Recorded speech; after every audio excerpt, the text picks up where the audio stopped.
থেকে আপনার উপর ধুমকে আসবে, হুমকে আসবে, জুলুম আসবে, জেল আসবে, অত্যাচার আসবে। আপনাকে সমাজের নেতারা চোখ রাঙ্গানি দিবে। আপনার সেই দিকে কোনো ভ্রুক্ষেপ করা যাবে না।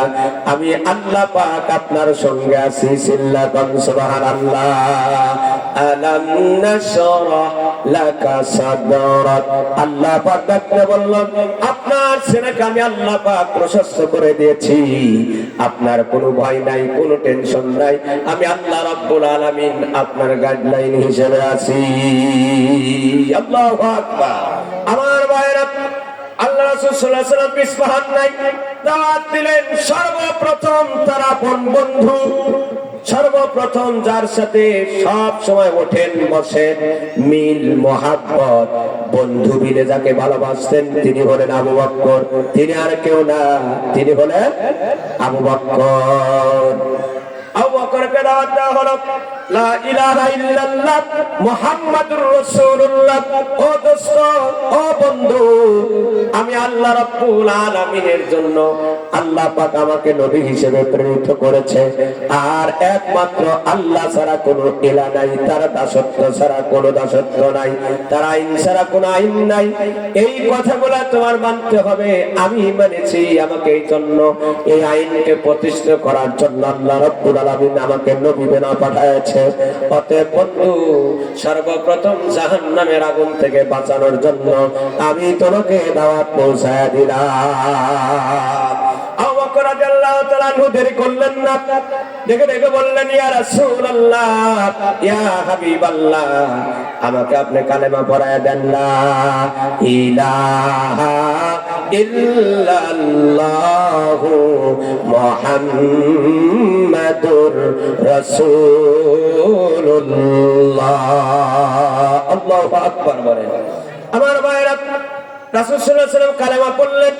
কালেমা পড়ার পর তিনি ক্ষান্ত না, রাসূলকে ডেকে বললেন, ইয়া রাসূলুল্লাহ, এই কালেমার দাওয়াত কি আমি আল্লাহর জমিনে দিতে পারবো? বললেন, হ্যাঁ, কিন্তু আমরা সংখ্যায় কম, সবেমাত্র তুমি আর আমি, আমার আল্লাহ ছাড়া আর কেউ নাই। অতএব এমন একজন ব্যক্তিকে দাওয়াত দিবা যে তোমার সবচাইতে ঘনিষ্ঠ ব্যক্তি, যাতে করে দাওয়াত যদি কবুল না করে তোমার যেন জানের দুশমন না হয়।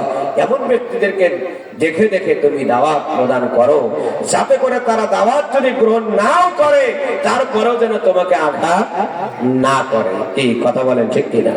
যদি জানে, যদি তোমার পিছনে লেগে যায়, যদি উতবা সাইবা এরপর আবু জেহেল এদেরকে যদি বলে দেয়, তাহলে আমাদের আস্থা থাকবে না, সংগঠন আগানো যাবে না।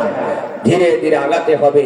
দাওয়াত দিলেন 6 জনকে, তারা 6 জন আবার চুপে চুপে গোপনে গোপনে দাওয়াত দিয়ে সংগঠনকে বড় বানায় দিলেন। চিল্লাকুন সুবহানাল্লাহ।